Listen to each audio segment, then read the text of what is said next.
I once negotiated the Home Office budget whilst crawling through a children's ball pit. Right. David, what was your job at that point? I was the economic advisor to the Chancellor to the Treasury, and so my job to sort out public spending. When you say negotiated it, who else was in the ball pit? I was the only person employed by the government in the ball pit, but I was on the phone to number 10 Downing Street to arguing about money. Do you have children? Yeah.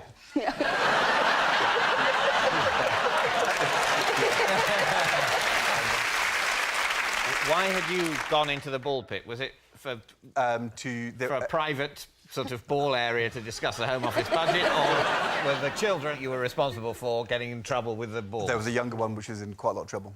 So you'd gone into the ball pit to extricate some ball-based crisis? On the phone.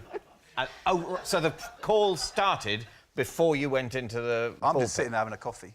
Yep. So what was the crisis? Phone rings. David Blunkett wanted more police officers. No. What was the crisis in the ball?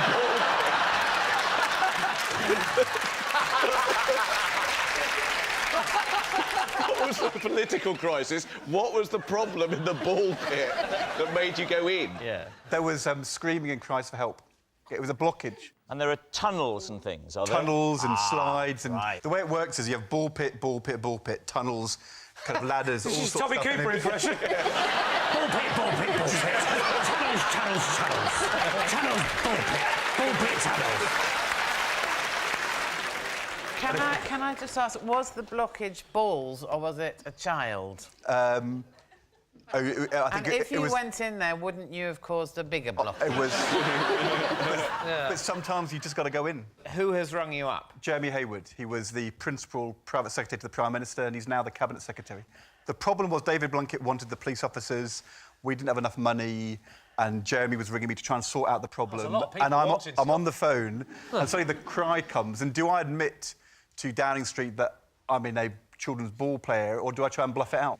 I didn't want to admit that I was more focused on children's ball areas than sorting out...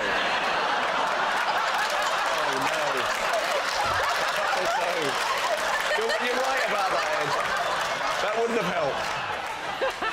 So let's go through the phone call. I will be the person. Who was the person that called you? Jeremy Hayward. Jeremy He's the Hayward. Cabinet Secretary of the country. OK, so and what sort of person is he? Give me something to work with. Nice guy. So he rings up and says, we've got a problem. No, Ed, you don't understand. I want the voice.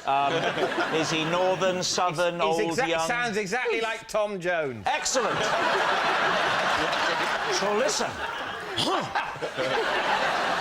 Where is he? Old, young, north, south? My age. Your age, quite old. He's north, south. At the time we were young. You were young. He's sort of southern, I would say. OK, Ed, we've got a real problem. Oh, look, he's working up there. So I'm like this. OK. And I'm talking to him, I'm saying, you know... I'll play a ball blockage. And then I'm saying... I'll be a child, I'm saying... Help! It's not clear, it's not clear its value... It's not clear...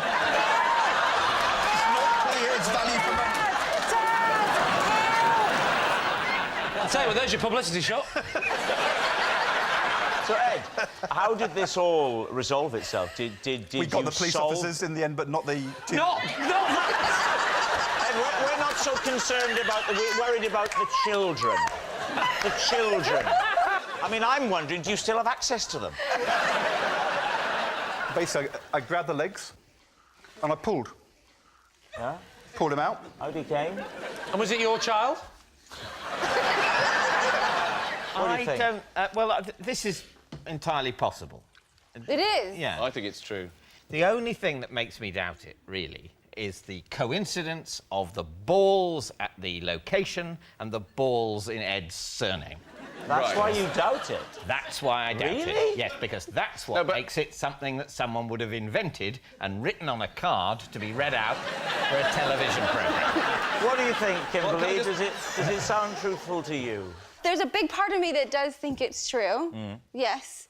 Because I think that Ed Balls, every time he talks about things, the job comes first. Oh, always. So I could see him kind of going through the ball pit, making sure that this sort of came first, but still making sure, because he's a lovely guy, making sure the kids are okay. He's a great guy. You're the captain, but if your only quibble is the pun of balls and balls, then I think we should ignore that and move I forward. think it may be too late to ignore it. You both think it's true. We'll say true. You're going to say it's true. OK. Ed, truth or lie? It is, in fact, true. Yes, it's true. Ed did negotiate a Home Office budget whilst crawling through a ball pit.